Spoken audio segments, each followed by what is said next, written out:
Assalamualaikum warahmatullahi wabarakatuh. Apa kabar teman-teman semuanya? Selamat siang. Semoga kalian dalam keadaan sehat selalu dan selalu diberi kemudahan rezeki oleh Allah Subhanahu wa taala. Baik, kali ini teman-teman yang akan saya bahas yaitu ada teman saya yang didatangi langsung oleh DC Lapangan Aku Laku ke kantornya, dan beliau ini baru telat bayar sekitar 3 minggu sampai 1 bulan. Bayangkan, sebelum 1 bulan sudah didatangi DC lapangan ke kantor ya, bukan ke alamat KTP. Bagaimana ceritanya? Jadi teman saya ini mempunyai hutang pinjaman tunai di Aku Laku dengan nominal hutang Rp600.000. Si DC pinjol Aku Laku ini selalu sering nelpon setiap harinya, namun karena tidak direspon, tidak dibalas, dan teleponnya tidak diangkat.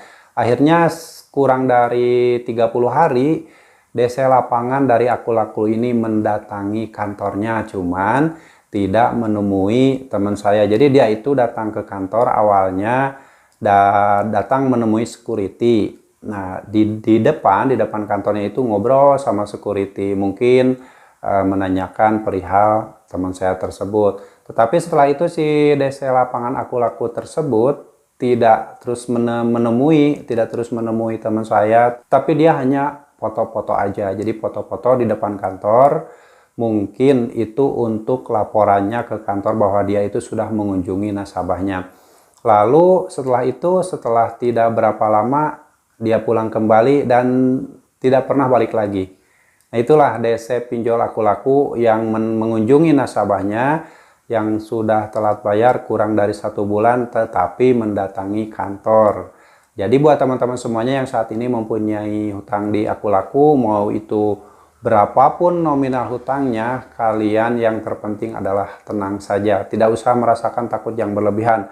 Walaupun kalian mungkin melihat video-video di media sosial ataupun video-video dimanapun yang memperlihatkan DC pinjol Aku Laku itu galak, keras, dan cenderung kasar ya. Seperti itu. Itu mungkin ada saja DC pinjol Aku Laku yang seperti itu, tetapi ada juga DC pinjol lapangan dari Aku Laku yang mengunjungi nasabah atau mengunjungi kantor nasabahnya itu tidak melakukan sesuatu yang bikin orang takut atau justru malah malas menemui dan sebagainya, karena si DC itu hanya menemui security dan ngobrol lalu foto selfie, habis itu pulang lagi, nggak ada yang dilakukan lebih lanjut. Jadi buat teman-teman yang mungkin masih ketakutan karena mempunyai hutang di Aku Laku lalu takut didatangi DC lapangan, dan ini sharing dari teman-teman saya.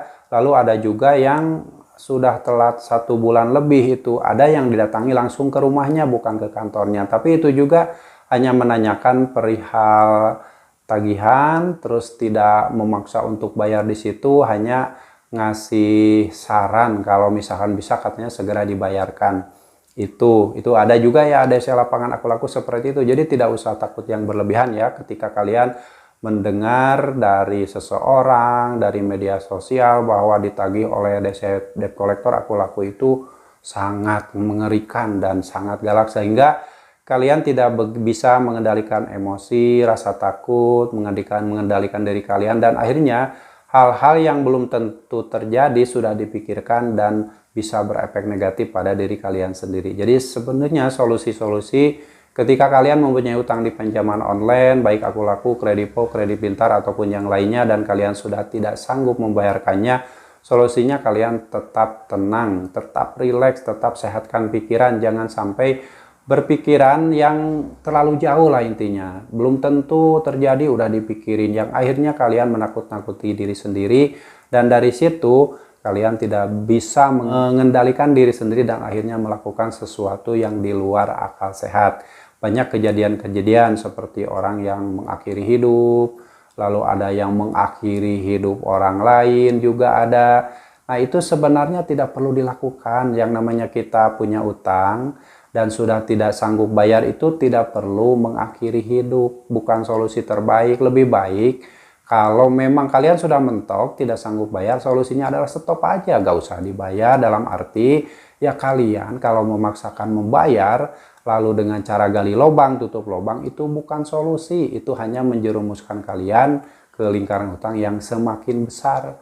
Jadi sebaiknya kalau memang sudah tidak sanggup bayar adalah stop bayar.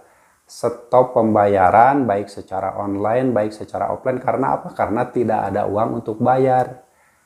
Nah, jadi jelas ya buat teman-teman, tidak usah takut berlebihan.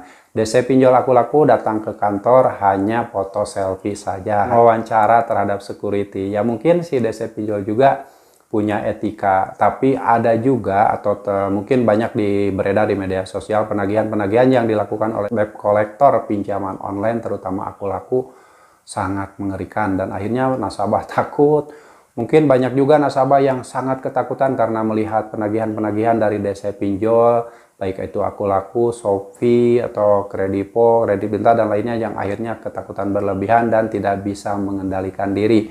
Nah, buat teman-teman yang sudah terlanjur mempunyai utang di pinjaman online manapun, termasuk Aku Laku, dan sudah tidak sanggup bayar, sudahi semua ini. Jangan sampai kalian memaksakan membayar dengan cara gali lubang tutup lubang. Ingat, gali lubang tutup lubang itu bukan solusi, tapi adalah menjerumuskan kalian ke lingkaran hutang yang semakin banyak, semakin bermasalah ke depannya buat kalian. Dan buat teman-teman yang mungkin ada saja yang belum mengenal pinjaman online, belum pernah pinjam uang di pinjaman online, saya tidak henti-hentinya menyarankan kalau misalkan kalian bisa, usahakan jangan meminjam uang di pinjaman online jika kalian tidak paham dengan aturan utang piutangnya, karena di situ nanti kalian akan dibebankan dengan bunga yang cukup besar, dengan denda yang besar pula, lalu ada biaya lain seperti biaya layanan, biaya asuransi, biaya administrasi di awal, pokoknya banyak sekali biaya lain yang akan timbul ketika kalian meminjam uang di pinjaman online. Jadi sebaiknya kalian tetap berhati-hati ketika ada niatan untuk meminjam uang di pinjaman online, karena meminjam uang di pinjaman online itu kalau kalian tidak bisa mengaturnya, kemungkinan kalian akan gali lubang tutup lubang dan akhirnya terjerumus ke dalam lingkaran hutang yang semakin besar. Oke ya, semoga ini menjadi motivasi buat teman-teman semuanya bahwa penagihan dari debt collector pinjaman online Aku Laku itu tidak semua menyeramkan. Tidak semua menakutkan, ada juga yang hanya datang ke kantor dan foto selfie saja, tidak menemui nasabahnya. Semoga ini menjadi penyemangat buat teman-teman semua yang saat ini masih terpuruk karena tidak bisa membayar utang di pinjaman online, karena ketidakmampuan bukan faktor kesengajaan tidak dibayar ya. Oke, demikian teman-teman semuanya, dan sebelum video ini diakhiri, saya doakan kalian yang saat ini sedang mempunyai permasalahan hidup, baik itu mempunyai hutang di pinjaman online ataupun permasalahan hidup lainnya, saya doakan kalian tetap sehat selalu, selalu diberikan kekuatan mental, kekuatan fisik, kesehatan pikiran, dan akhirnya bisa menjalani hidup secara baik-baik saja tanpa ketakutan berlebihan ketika mempunyai hutang dan takut diteror oleh DC pinjaman online. Oke, sampai jumpa lagi di video saya selanjutnya. Wassalamualaikum warahmatullahi wabarakatuh.